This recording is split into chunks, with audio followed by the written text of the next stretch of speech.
Melihat kehidupan nomaden di pegunungan dan pedesaan.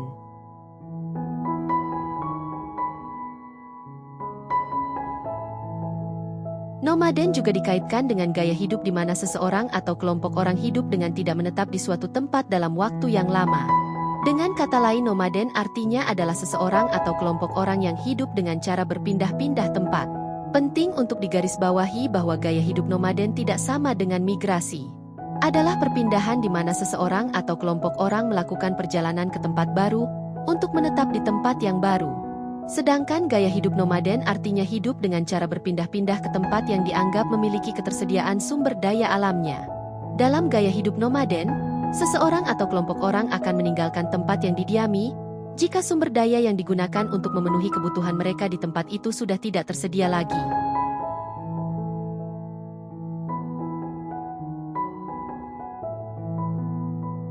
Gaya hidup nomaden merupakan suatu gaya hidup yang telah ada sejak zaman purba, ketika manusia bertahan hidup dengan cara berburu dan meramu.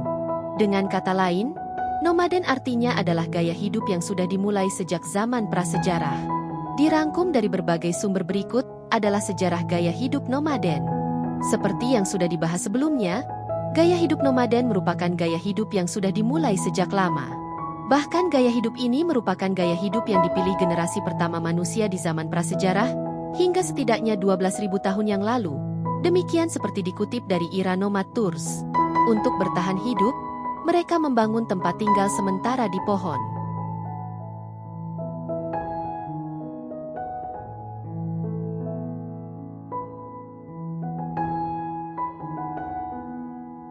Sementara yang lainnya ada yang tinggal di alam, dengan memanfaatkan gua dan pepohonan. Mereka bertahan hidup dengan berburu dan mengumpulkan buah-buahan dan biji-bijian yang disediakan alam. Setelah selesai berburu dan mengumpulkan buah-buahan, kelompok orang ini akan pergi ke tempat lain yang masih memiliki sumber daya alam yang cukup untuk memenuhi kebutuhan mereka. Nomaden artinya adalah seseorang atau kelompok masyarakat yang hidup tanpa memiliki tempat tinggal tetap. Mereka terus berpindah-pindah ke tempat di mana mereka dapat memenuhi kebutuhan hidupnya. Ditinjau dari cara memenuhi kebutuhan hidup mereka, nomaden dapat dibedakan menjadi 3 jenis, yakni nomaden pemburu dan pengumpul, nomaden pastoral, dan nomaden peripatetik.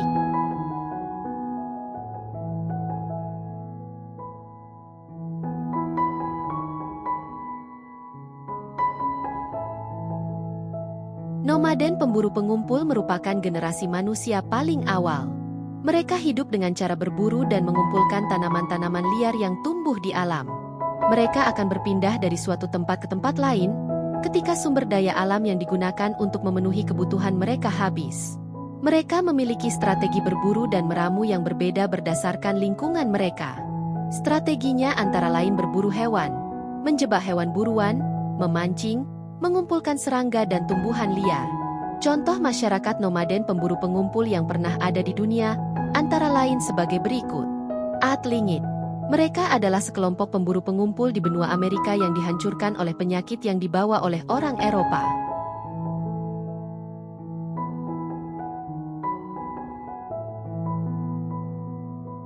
Masih ada sekitar 15.000 tlingit yang tinggal di perbatasan Alaska dan British Columbia.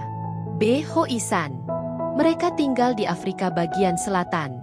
Meskipun modernisasi telah mengancam gaya hidup mereka, mereka telah mencoba yang terbaik untuk mempertahankannya. C. Nuka Maku. Mereka telah bersembunyi jauh ke dalam hutan hujan Amazon di Kolombia. Diperkirakan jumlah mereka sekarang hanya kurang dari 1.000 orang. Mereka hidup dalam kelompok kecil antara September 30 orang. Mereka terus bergerak dan menetap di suatu tempat hanya selama beberapa hari. D. Bushmen. Penduduk asli Bushmen tinggal di Afrika bagian selatan dan kebanyakan dari mereka adalah pemburu pengumpul. Di atas segalanya, mereka terkenal karena hubungan mereka yang mendalam dengan lingkungan.